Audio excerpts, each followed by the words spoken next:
شالوم شالوم شالوم بيتسب እግዚአብሔር አምላክ ሰላም ጸጋና ክርስቶስ ምስኩልኹም أنا عاكم سلاح الديني كامل كرسوس جلست ولدي عالم الخو بيت كريستيان ستوكهولم سويدن لوم دما نزمعلت زخون زبلت أقال زبلت معلت زبل برنامج ناي نسمعلت زخون نهي وتقال كنكافلينا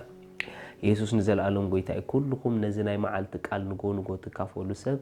مسكرنت ناتكم كسدلنا ندلينا ስለዚህ ምስክርነትኩም ከሰዱልና መታን በዛ አብ ታሕቲ ዘለኩም ናይ ዩቲዩብ አድረስና ጌርኩም ተደሊሁም አብቲኩም ኮሜንት አቲኩም ክጽፉ ትኽእሊኩም እንድሕር ደሊኩም ድማ ናይ ፌስቡክ አድረስና ቁለኩም አብ ፌስቡክና አቲኩም ክጽፉ ትኽእሊኩም እንተደሊኩም ድማ ቴሌፎንና አብ መጨረሻ ክጽሐፈልኩም አብ ቴሌፎንና ድማ ኤስኤምኤስ ክሰዱልና ትኽእሊኩም አምላኽ አብ ህይወትኩም ታይ ይገብር ከም ዘሎ ንገሩና መስከርቱ ኹኒኹም ኢየሱስ ንዘላለም ጎይታዬ ሎም ድማ ነዚ መዓልቲ ዝኸውን ናይ ህይወት ቃል ሓቢርና ክንካፈሊና ሎም ንካፈሎ ቃል ነትኽልውጠና ዝኽእል ቃል ጸጋ ርእስና ነማዕቆብ ዝብል ናብቲ ክልውጠና ዝኽእል ቃል ጸጋ ርእስና ነማዕቆብ ናብቲ ክልውጠና ዝኽእል ቃል ጸጋ ርእስና ነማዕቆብ መጽሐፍ ቅዱስ ክዛረብ ከሎ ከምዚ ይብል ግብረ ሐዋርያት 32 ሕጂ ድማ نأملاخن نتي كهان تصوكمن مسكولاتهم قدوسان كرستيكم زكالو قال ጸጋ أمحتنكم الله ريخم حواريا حد ነገር ይሉም ገዲፎም ከኸይድ ከሎ ግን ይሉም ስሙዕ ይሉም ነቲ ሃንጾኩም ዝካአሎ ምስኩሎም ቅዱሳን ድማ ከረስቴኩም ዝካአሎ ቃል ጸጉኡስ ንዑኡስ የማሕጽነኩም ኣለኹ ንዑኡስ የረክበኩም ኣለኹ ናብኡስ ይሕልፈኩም ኣለኹ ሪኹም ኣሕዋት እንተ ደኣ ልክዕ ከምዚ ሐዋርያ ዝገበሮ ናብቲ ቃል ጸጋ ዘማሕጽኖም ናብቲ ቃል ጸጋ ዘሕልፎም ስለምንታይ ናብቲ ቃል ጸጋ ማሕጺኖም ምኽንያቱ እቲ ቃል ጸጋ ንህይወቶም ከምቲ ኣምላኽ ዝደልየ ገይሩ ክቐርጾም ከም ዝኽእል كلوطهم كم زخيل كسرحهم كم زخيل كتصبقهم كم زخيل شور سلازنبري ስለዚህ ንሕና ድማ እንተ ደኣ ኣብ ህይወትና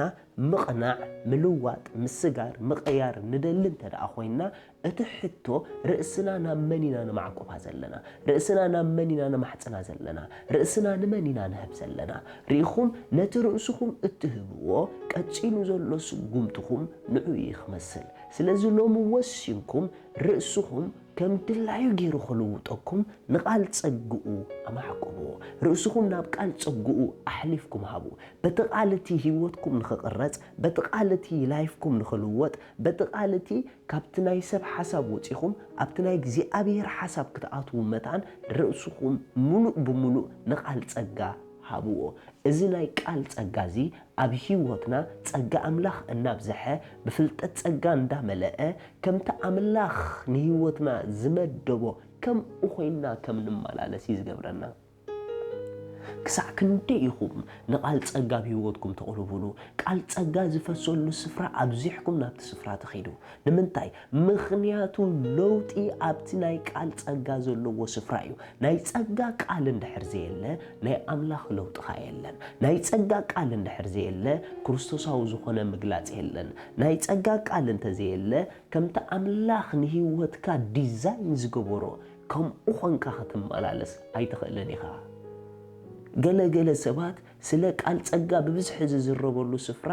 ኣብዚሖም ቃል ጸጋ ስለ ድዛረቡ መሊሶም ንሓጢአት ድሰዶም ዘለዉ ድመስሎም ሰባት ኣለዉ እዚኦም ናይ ጸጋ ጥራሕም ድዛረቡ ድብሉ ሰባት ኣለዉ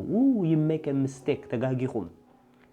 እስከር ኢኒ ካብ ጸጉኡ ወጪኹም በሓይልኹም ክትልወጡ ትኽእሉ እንተኾንኩም በኻላ ኣዘራርባ ነቶም በብዝሒ ቃል ጸጋ ዘሕልፉ ሰባት ንዕኦም እንተ ደኣ ሪጀክት ትገብሩዎም ኮንኩም ሲምፕል ንክርስቶስ ብዓቕሙን ህይወትኩም ከሳግራይኹም ሪጀክት ትገብርዎ ዘለኹም ብዘይ ጸጉኡ ኣበይ ክትበጽሑ ትኽእሉ ብዘይ ጸጉኡ ናበይ ክትሳገሩ ትኽእሉ ኩልንትናዊ ለውጢ ብጸጋ ኣምላኽ ምዃኑ ኣይትፈልጡን ዲኹም ብሓይልን ብኽእለትን ኣይኮነን ብመንፈሰ እዩ ከም ዝብል ጽሑፍ ብሓይልኻን ብኽእለትካን ከም ዘይኮነ ኣይተኣምን እንዲኻ ካልእ ምንም ነገር ነቲ ናይ ጸጋ ቃል ኣይትወስኸሉ ከም ዘለዎ ንቃል ጸጋ ርእስኻ ሕሊፍካ ሃብ ቃል ጸጋ ድማ ጸጋ ካብ ዝሕልካ እዩ ንቃል ጸጋ ርእሶም ዝሃቡ ንኹሉ ዘኽእል ጸጋ ኣብ ህይወቶም በዝሕሎም እዩ ንቃል ጸጋ ሸለል ድበሉ ድማ ብዓቕሞምን ብኽእለቶምን ከርተት እዮም ድብሉ ስለዚህ ኣሕዋት ነዚ ክልውጠናን ከቕንዐናን ደው ከብለናን ከበርትዐናን ዝከኣሎ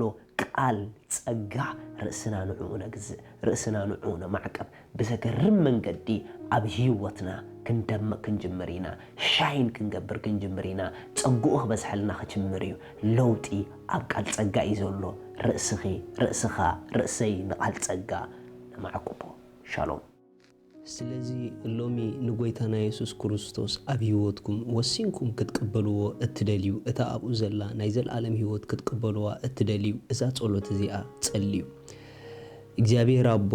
ስለ ወድኻ ኢየሱስ ክርስቶስ የመስግነካ ኣለኹ يأمن الله ኢየሱስ ክርስቶስ ስለ ኃጢአተይ ከም ዝተሰቕለ እዳ ኃጢአተይ ከፊሉ ከም ዝፈጸሞ ስለይ ከም ዝሞተ ብሳልሰይቲ መዓልቲ ኣምላኽ ካብ ሞታት ከም ዘተንስኦ ኣብ የማን ኣምላኽ ከም ዝተቐመጠ ይኣምን ኣለኹ ኢየሱስ ክርስቶስ ናይ ህይወተይ ጎይታ እዩ ኢየሱስ ክርስቶስ ኣምላኸይ መድኃኒየይን እዩ ካብዛ ሰዓት ንክርስቶስ ብምቕባለይ ሓድሽ ፍጥረት ውሉድ ኣምላኽ ኮይነ ኣለኹ